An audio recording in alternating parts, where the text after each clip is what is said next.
আসসালামু আলাইকুম। আজকে আপনাদের দেখাবো মজাদার স্বাদের গরুর মাংস রেসিপি।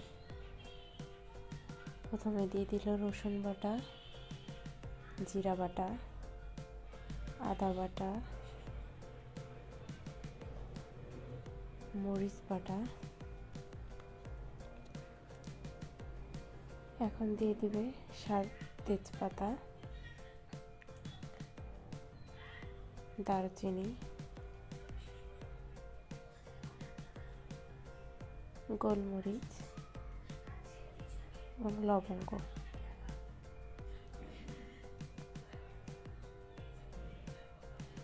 পরিমাণ মতো লবণ এবং হলুদ গুঁড়া।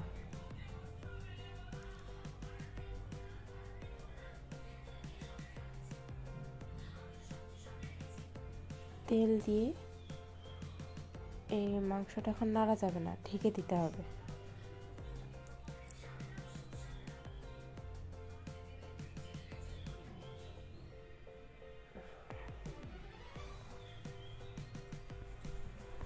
ঢাকনা দিয়ে যখন এই মাংসটা পানিটা শুকায় যাবে, তেল বের হবে, সেই সময় মাংসটা নাড়তে হবে। আমাদের মাঝে পেঁয়াজ বা কুচি দিতে মনে ছিল না, এই জন্য এখন পেঁয়াজ কুচিটা দিয়ে দিলাম।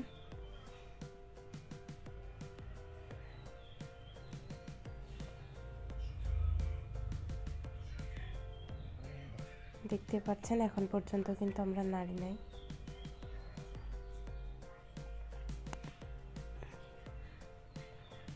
এই যে এখন মাংসের পানিটা শুকিয়ে গেছে, নিচ থেকে তেলও বের হয়েছে।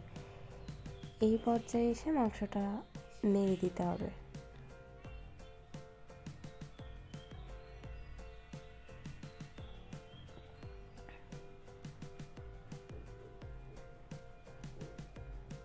মাংসের কালারটা খুবই সুন্দর এসেছে।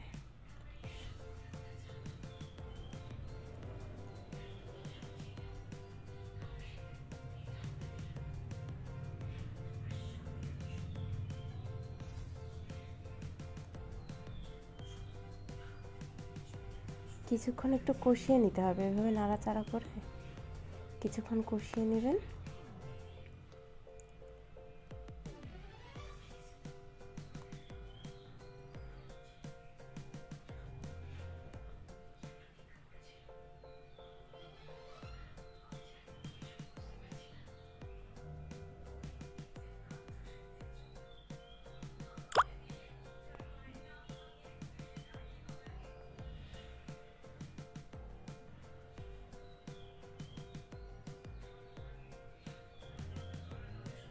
এখন এর মধ্যে দিয়ে দেব পানি। এটা হচ্ছে মাংস কষানোর জন্য পানিটা ব্যবহার করছি।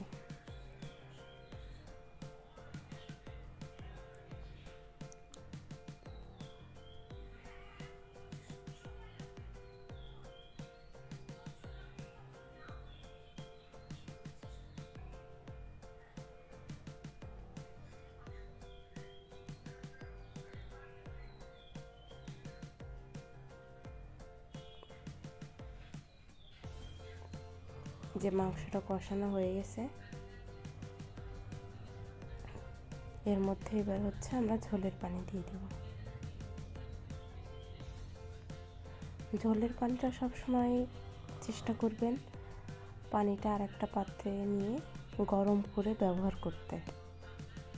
আমিও গরম করে নিয়েছিলাম, সেই গরম পানিটাই আমি এখন মাংসের মধ্যে দিয়ে দিলাম। এখন আমি মাংসের স্বাদটা আরও একটু বাড়ানোর জন্য আমি একটা কড়াইতে তেল, পেঁয়াজ, শুকনো ঝাল এবং কিছু কাঁচা জিরা ভেজে নিচ্ছি। এটা কিছুক্ষণ নাড়াচাড়া করব। পেঁয়াজের কালারটা যখন ব্রাউন কালার আসবে, সেই সময় আমি এটা এখন মাংসের মধ্যে ঢেলে দিব।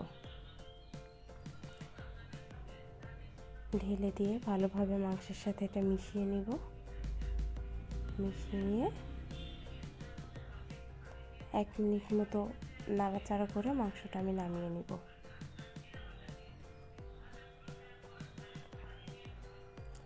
আজকে আমাদের বাসায় আমরা রান্না করছিলাম পোলাও ভাত আর সাথে গরুর মাংস। দেখুন মাংসটা কতটা সফট হয়েছে। এটা হচ্ছে আমার শাশুড়ির মায়ের হাতের গরুর মাংস রান্না। সাথে থাকার জন্য সবাইকে ধন্যবাদ।